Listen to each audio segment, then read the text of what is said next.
اللہ الرحمن الرحیم۔ وجود باری تعالیٰ پر ہم نے پچھلے درس میں ہم نے 2 برہان سے دلیل عرض کی تھی۔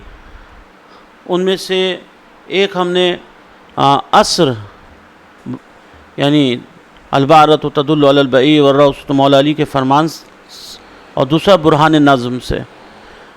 آج ایک دلیل اللہ کے وجود پر ہے، وہ ہے برہان وجود۔ وجود کی ماہیت اور وجود کے مفہوم پر جب ہم علمی تجزیہ کرتے ہیں تو خدا وحدہ لا شریک کا موجود ہونا بھی ثابت ہوتا ہے، اور اس کی تمام صفات ثبوتیہ اور سلبیہ بھی اسی خدا کے وجود یعنی واجب الوجود سے ہمیں اخذ ہوتی ہے۔ وجود کو ہم 3 حصوں میں تقسیم کر سکتے ہیں۔ ایک ہے واجب الوجود، ایک ہے ممتنع الوجود، اور ایک ہے ممکن الوجود۔ ہم نے اپنے ذہن میں ایک تخیلاتی ہم نے تصور کیا، خارج میں یعنی خارج کا مطلب یعنی فی الواقع جو دنیا میں ہے۔ ایک تو ذہن ہے، اسے خیالی کہتے ہیں، اور واقع یعنی جو باہر ذہن سے باہر ہے، حقیقت کی دنیا میں جو چیز پائی جاتی ہے۔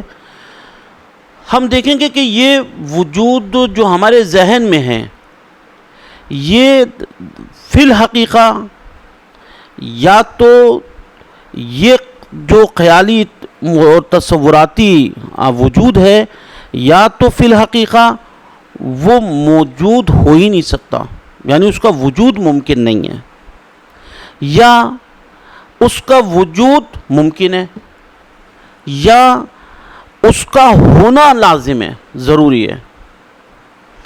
اگر ہم کہتے ہیں کہ اس شے کا وجود واجب ہے، ضروری ہے، یعنی اس کا نہ ہونا ممکن نہیں ہے، تو اسے ہم کہتے ہیں واجب الوجود۔ اگر ہم یہ دیکھیں کہ وہ جو خیال میں اور تصورات میں جو ہمارا متصور ہے، وہ فی الحقیقہ اس کا وجود ہونا یہ ممکن نہیں ہے۔ واجب الوجود کا کیا تھا؟ موجود نہ ہونا ناممکن ہو، یعنی اس کا وجود لازمی ہے، ہوگا، وہ واجب الوجود ہے۔ ممتنع الوجود یعنی جس کا وجود میں ہونا ممتنع ہے، منع ہے، ہو ہی نہیں سکتا، اسے کہتے ہیں ممتنع الوجود۔ اور ممکن الوجود یعنی جس کا ہونا اور نہ ہونا دونوں برابر ہیں۔ ان تینوں کی تھوڑی ماہیت عرض کر دیں۔ پہلے ہم عرض کریں ممکن الوجود، یعنی جس کا ہونا اور نہ ہونا ترازو کے 2 پلڑے ہیں۔ اگر کسی وجود دہندہ نے وجود دے دیا تو موجود ہو گیا، اور اگر کوئی وجود دہندہ کسی نے وجود نہیں دیا تو وہ چیز عدم میں رہ گئی۔ مثلا آپ نے اپنے ذہن میں ایک اسٹرکچر سوچا مکان کا، یہ ایک صرف ابھی آپ کے خیال میں ہے یا بہت زیادہ کاغذ کی لکیروں میں ہے، لیکن جب کوئی وجود دہندہ اس کے اسباب ضروریہ کو جمع کرتا ہے، مثلا سیمنٹ، بجری، لوہا، مستری، مزدور، پانی، یہ سب چیزوں کو جب جمع کرتا ہے، اس کو حرکت دیتا ہے اسباب ضروریہ کو، تو یہ چیز کا مکان کا جو نقشہ آپ نے سوچا ہے، مکان کا بننا اور نہ بننا برابر تھا۔ لیکن پھر آپ نے اپنے اس تخیلاتی اس کو آپ نے اسباب دیے جو ضروری اسباب تھے، تو مکان ممکن تھا بنے، ممکن تھا نہ بنے، لیکن جب آپ نے اسباب دے دیے تو وہ چیز وجود میں آ گئی۔ یہ ممکن الوجود ہے۔ اور اگر آپ اسباب ضروریہ نہ فراہم کرتے تو یقیناً مکان نہیں بنتا۔ تو اسے کہتے ہیں ممکن الوجود، یعنی جس کا بننا نہ بننا برابر تھا، کسی وجود دینے والے نے وجود دے دیا، وجود میں آ گیا، نہ دیتا تو نہیں آتا۔ اب ممتنع الوجود یعنی جس کا وجود میں ہونا یہ عقلاً صحیح نہیں ہے. اسے کہتے ہیں ممتنع الوجود، یعنی اس کا وجود عقلاً صحیح نہیں ہے.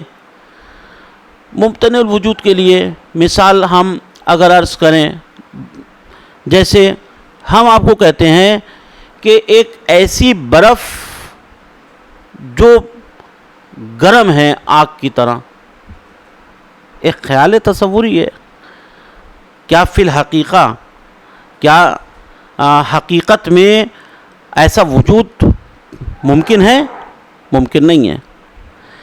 یا ہم اسلامی ایک مثال دیں، شریک باری تعالیٰ، یعنی خدا وحدہ لا شریک کا، خدا وحدہ لا شریک کا اگر ہم شریک تصور کر لیں، چاہے اس کی ذات میں ہو، صفات میں یا افعال میں، آیا یہ ممکن ہے یا نہیں ہے؟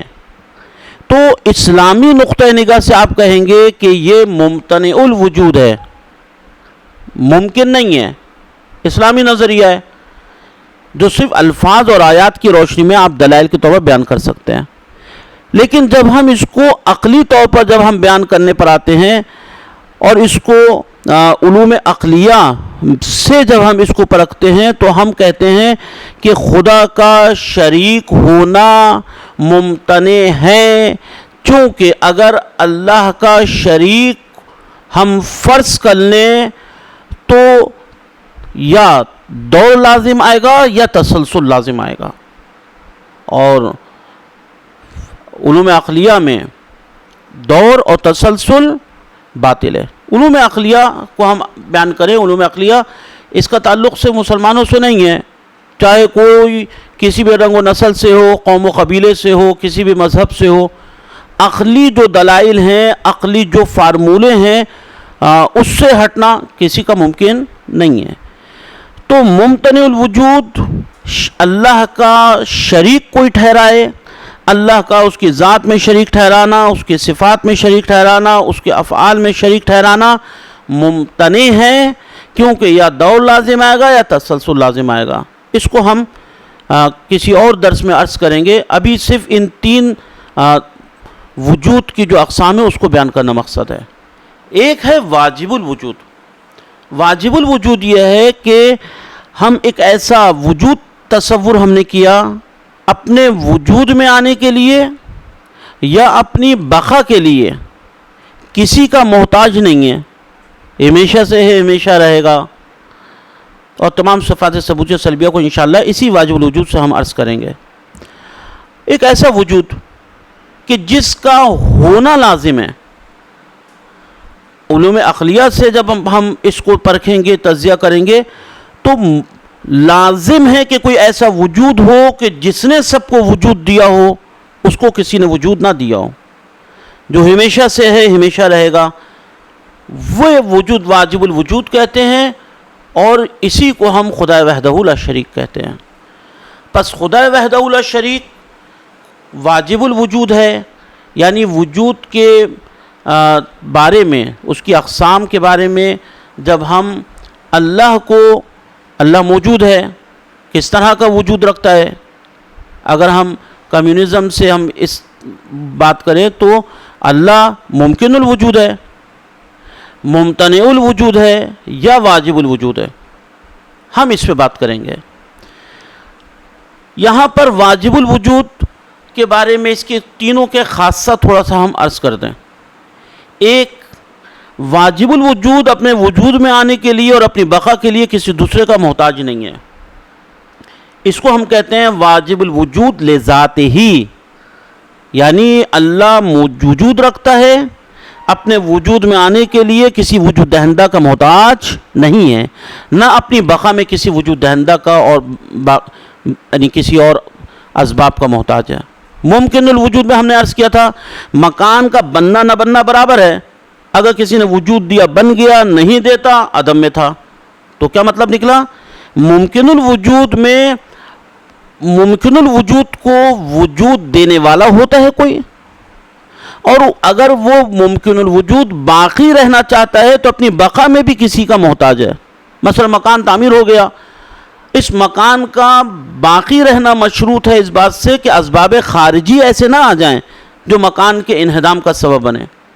ابھی کچھ عرصے پہلے جہاز گرا، مکان مضبوط تھا، اگر جہاز نہ گرتا تو فرض کریں 100 سال اور رہتے وہ مکان، لیکن چونکہ ایک سبب خارجی جو انہدام کے لیے یعنی علت تامہ تھا، ایک مضبوط علت تھی، وہ گرا، مکان منہدم ہو گیا۔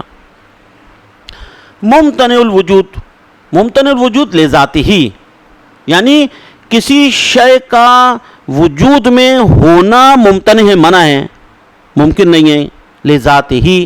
اب اس لذاتی ہی کو صرف عرض کر دیں آج، لذاتی ہی کو عرض کرنے کے لیے ہم لغیرہ ہی کی وضاحت کر دیں، کیونکہ تعرف الاشیاء باضدادہا، کسی شے کو اس کی ضد سے بھی پہچانا جا سکتا ہے۔ آپ سے کوئی پوچھے آنکھ کیا ہے تو آپ برف اس کے سامنے لا کے رکھ دیں، بول دیں اس کی ضد ہے، ایک مثال۔ کوئی کہے روشنی کیا ہے، آپ ایک مثال ہے، آپ تاریکی اس کے سامنے لا کے رکھ دیں، روشنی اس کی ضد ہے، یعنی اپوزٹ ہے۔ یہ لغیرہ ہی کو ہم واضح کر دیں مثال کے طور پر یہ کہ آگ ہے، آگ وجود ہے، یہاں پہ فرض کریں آگ لگی ہوئی ہے، یہ جو آگ لگی ہوئی ہے آگ کا وجود ہے، لذاتی ہی ہے نہیں، لغیرہ ہی ہے۔ کیوں؟ اس لیے کہ آگ کسی نے لگائی ہے، اور اس آگ لگنے کے لیے لکڑی، پیٹرول، تمام جو لوازم تھے علت تامہ کے طور پر، وہ سب وجود میں آئے تو آگ لگی۔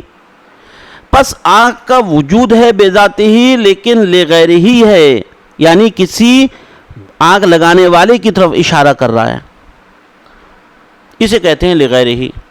اب لغیرہ ہی کا آپ دوسری طرف لذاتی ہی کو سمجھ لیں، یعنی خدا وحدہ لا شریک کا وجود واجب الوجود لذاتی ہی ہے، یعنی اب اللہ کا وجود میں ہونا کسی وجود دہندہ کی طرف اشارہ نہیں کرتا۔ اگر ہم ایک اللہ کا ایک تصور ہم عرض کریں تو اس کے جتنے بھی عقلی دلائل و لوازم ہیں وہ اس بات پر اکتفا کریں گے، ہمارے لیے کافی ہوں گے کہ خدا وحدہ لا شریک کا کوئی وجود دینے والا نہیں ہے۔ اچھا، اسی طرح ممتنع وجود لغیرہ ہی، ممتنع وجود غیر ہی، یعنی یہاں کیا ہوا، آگ معلول ہو گیا، آگ لگانے والا علت ہو گیا، اور اسباب خارجی کے ساتھ علت ہو گیا۔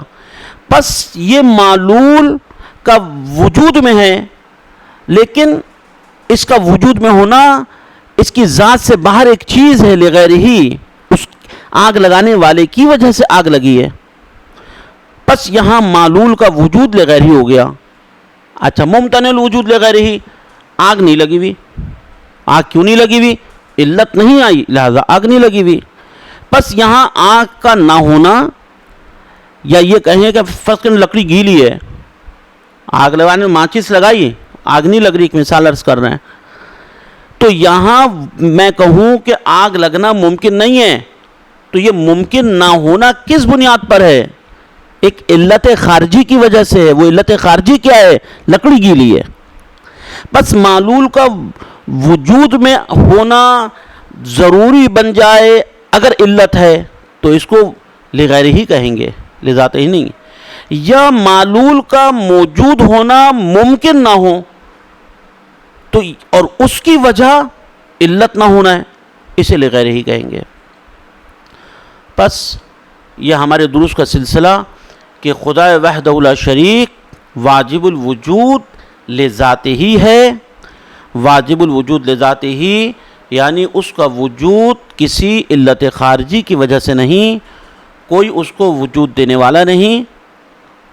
اگلے درس میں ہم انشاءاللہ عرض کریں گے کہ اگر ہم اللہ کو ممکن الوجود مان لیں، فرض کرتے ہیں، تو اس سے کیا قباحت عقلی لازم آئے گی؟ اگر ہم اللہ کو ممتنع الوجود مان لیں، جیسے کہ کمیونسٹ کرتے ہیں، اللہ کے وجود کا انکار کر دیں، تو اس سے کون سی عقلی قباحتیں لازم آئیں گی جو کوئی بھی عقل مند سمجھدار آدمی اس کو تسلیم نہیں کرے گا۔ اور اگر ہم اللہ کو واجب الوجود مان لے لذات ہی، تو اس کے کیا ثمرات ہیں، انشاءاللہ اگلے دروس میں ہم عرض کریں گے۔ اللہ